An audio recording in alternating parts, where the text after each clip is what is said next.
మాత్రే నమః. మనం అమ్మవారి యొక్క తత్వాన్ని, అమ్మవారి యొక్క కొన్ని కొన్ని గొప్ప గొప్ప ఆలయాల్ని, వింతైన సంప్రదాయాల్ని తెలుసుకుంటూ ఉన్నాం కదా!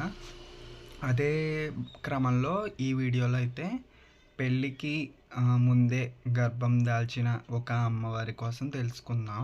అంటే ఆ తల్లికి అసలు గర్భం ఎలా వచ్చింది? ఆ తల్లి ఎవరి అంశ?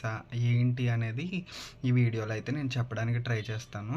ఈ అమ్మవారి తీర్థం కూడా ఇప్పుడు దగ్గరలో ఉన్నాయి. అమ్మవారి తిరునాళ్ళు మనకి ఈ మాసంలో వచ్చే పౌర్ణమికి ముందు ఆదివారం అమ్మవారికి తిరణాలు అనమాట.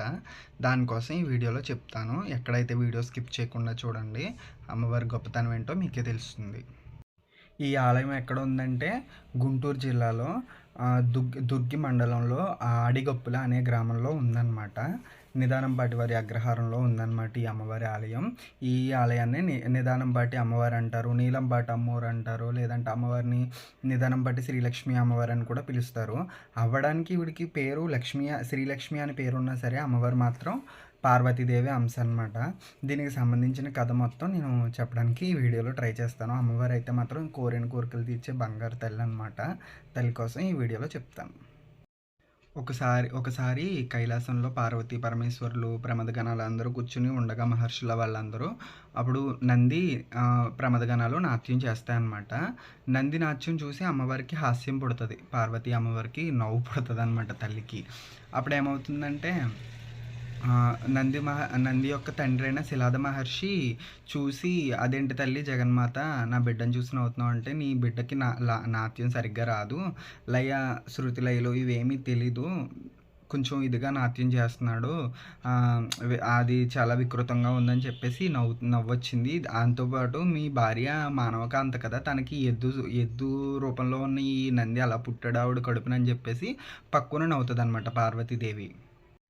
అంతే, ఇంకా అంతటితో శిలాద మహర్షికి కోపం వస్తుంది. తల్లి నువ్వు జగన్మాత అయి ఉండి నా భార్యను అవమానించావు, తన పుట్టుకుని అవమానించావు అనేసి కోపం వస్తుంది అనమాట. కోపం వచ్చి ఏం చేస్తాడంటే శిలాద మహర్షి పార్వతీదేవిని నువ్వు భూలోకంలో మానవకాంత కింద జన్మించి 11-12 ఏళ్ల వయసులో పెళ్ళికి ముందే రజస్వల అవ్వకుండా, పుష్పవతి అవ్వకుండానే, నువ్వు పెద్ద మనిషి అవ్వకుండానే గర్భం దాల్చి మొత్తం నవ్వుల పాలు అవ్వి మంటల చేత కాల్చబడతావు అని చెప్పేసి శపించేసి వెళ్ళిపోతారనమాట.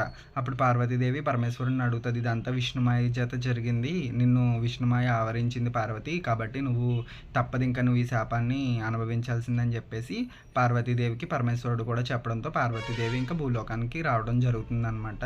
శాప విమోచనం ఏంటంటే అమ్మవారు మంటల్లో కాలిపోతేనే ఇంకా అమ్మవారు ఇంకా శాప విమోచనం అని చెప్తాడనమాట.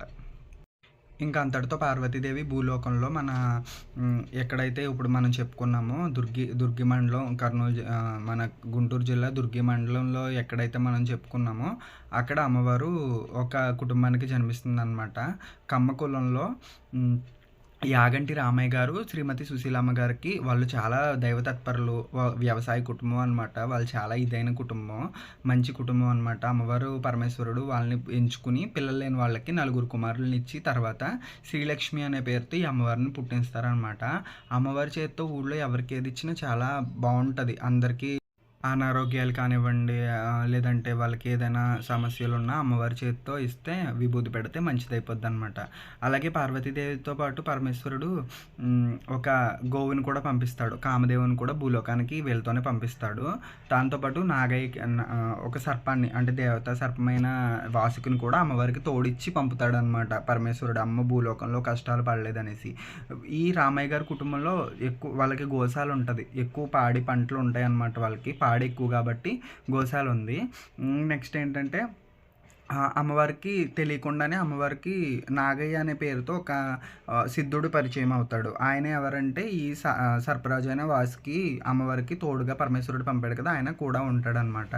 అయితే అమ్మవారు డైలీ ఏం చేస్తారంటే గోశాలకు వెళ్ళి గోమూత్రాన్ని, గోపంచకాన్ని తాగి వస్తూ ఉంటారు. ఈ విషయం తల్లిదండ్రులకు కానీ అన్నలకు కానీ ఎవరికి తెలియదు అనమాట.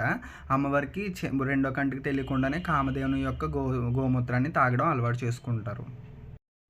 అమ్మవారికి ఒక 11 ఏళ్ళొచ్చినప్పటికి అమ్మకి తెలీదు. తెలియక గోశాలలోకెళ్తది. ఆ ముందు రోజే ఆవు ఆవు వేరే ఆంబోతుతో కలిసి ఉండడం వల్ల ఏమవుతుందంటే కడుపులోకి ఆవు కడుపులోకి వీర్యం అయితే వెళ్తుందంట.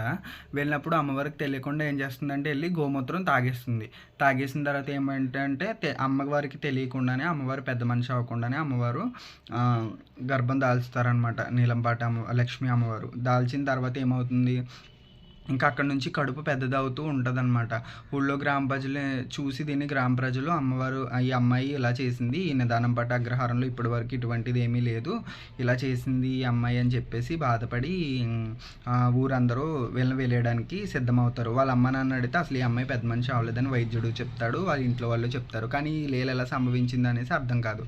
కానీ ఇది దైవలీల కింద వాళ్ళు ఎవరూ అనుకోలేకపోతారనమాట. ఇంకా ఊళ్ళో వాళ్ళని సూటిపోటి మాటలకి ఇవన్నీ విని విని వాళ్ళ ఇంట్లో వాళ్ళ అన్నయ్యలు ముగ్గురు మాత్రం పగతో రగిలిపోయి అమ్మని చంపేద్దాం అనుకుంటారు. ఒకరోజు ఏంటంటే వాళ్ళ అమ్మ నాన్న ఊరు వెళ్తారనమాట. పక్క ఊరు ఏదో పని నిమిత్తం వెళ్తారు. ఈలోపే ఈ అమ్మాయిని మనం చంపేయాలనేసి ఊళ్ళో వాళ్ళకున్న పొలంలో పత్తి కట్టకి నిప్పు పెడుతున్నామని చెప్పేసి అమ్మాయిని రమ్మని చెప్తారనమాట. నువ్వు భోజనం వండుకుని మన పొలం దగ్గరికి వచ్చే అమ్మ శ్రీలక్ష్మి అని చెప్పేసి నలుగురు అన్నగారులు బజార్కి పొలం దగ్గరికి వెళ్ళిపోతారు. ఈ అమ్మవారికి ఈ విషయం వంట చేసుకుని వెళ్తూ ఉంటే మన గోమాత చెప్తుందనమాట. కామధేనువు, అమ్మ నేను ఈరోజు మీ అన్నగారులు మంట పెడుతున్నారంటే పర్వాలేదు నాన్నగారులే కదా అటువంటిది ఏమీ జరగదని చెప్తుంది. వెళ్ళే దారిలో పాము కూడా చెప్తుందనమాట, ఇలా జరగబోతుంది నువ్వు వెళ్ళడానికి వీల్లేదనేసి.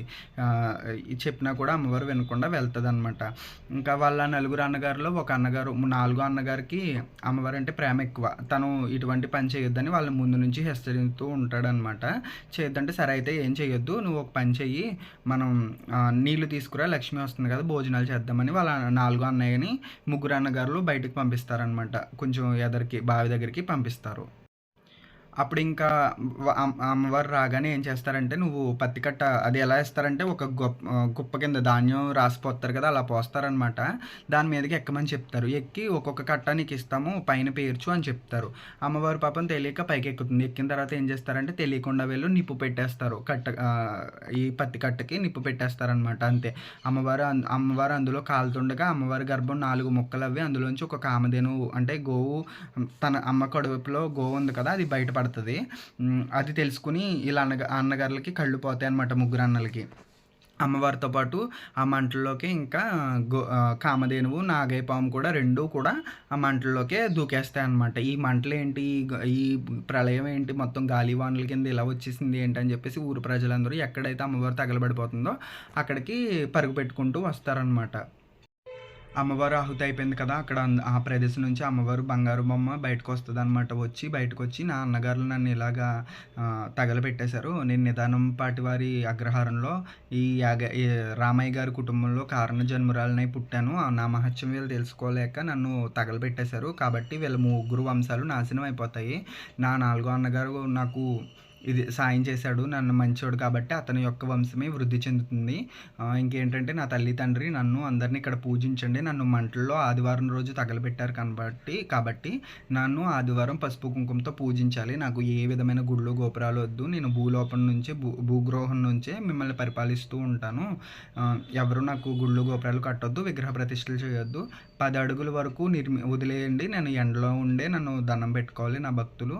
నన్ను కొలిచిన వారిని మాత్రం నేను కరుణిస్తూ ఉంటానని చెప్పేసి ఆవిడ భూగృహంలోకి వెళ్ళిపోయి అక్కడ అమ్మవారు రాళ్ల కింద చెట్టు కింద వెలుస్తారనమాట. ఇంకా అప్పటి నుంచి కూడా అమ్మవారి కోరిక మేరకు ఎక్కడైతే అమ్మవారు వెలిసారో అక్కడే ఒక 10 అడుగుల వరకు ఆలయాన్ని వదిలేసి ఎండకి ఎండి వానకి తడిచిలాగా ఆలయాన్ని వదిలేసి బయట నుంచి భక్తులు దండం పెట్టుకునేలా అమ్మకి వదిలేశారనమాట. ప్రతి ఆదివారం పసుపు బండ్లు కుంకుమ బండ్లతో అమ్మవారికి వచ్చి పూజలు చేసుకుంటూ ఉంటారు. అమ్మవారు చాలా పవర్ఫుల్ అండి. అమ్మవారు కోరిన కోరికలు తీరుస్తుంది. స్వయంగా పార్వతీదేవి అంశ అనమాట. మనకు దగ్గరలోనే ఉంది ఆలయం కూడా. అమ్మవారికి ఏంటంటే ఇప్పుడు అమ్మకి ఉత్సవాలు జరుగుతాయన్నమాట. ఈ నెలలోనే పౌర్ణమికి ముందు వచ్చే ఆదివారం అంటే ఇప్పుడు ఈ ఆదివారం 24వ తారీఖున అమ్మకి తిరునాళ్ళు అనేవి జరుగుతాయి. కాబట్టి ముందుగానే నాకు తెలిసినంత మట్టుకి మామూలుగా చెప్తున్నాను. అమ్మ యొక్క గొప్పతనం మీకు కూడా అర్థమవుతుందని. శ్రీలక్ష్మి అమ్మవారికి అదైతే ఇదన్నమాట. పార్వతీదేవి అంశతో పుట్టి అమ్మవారు భూలోకంలో ఇన్ని కష్టాలు పడి ఇన్ని నిందలు పడి పాపం తల్లి ఇంత ఇదైందనమాట. ఈ నీలంపాటి అమ్మవారు అనేసి అంటారు ఈ తల్లిని. మరొక అమ్మవారి యొక్క లీలతో మళ్ళీ ఇంకో వీడియోతో కలుస్తాను. శ్రీమాత్రే నమః.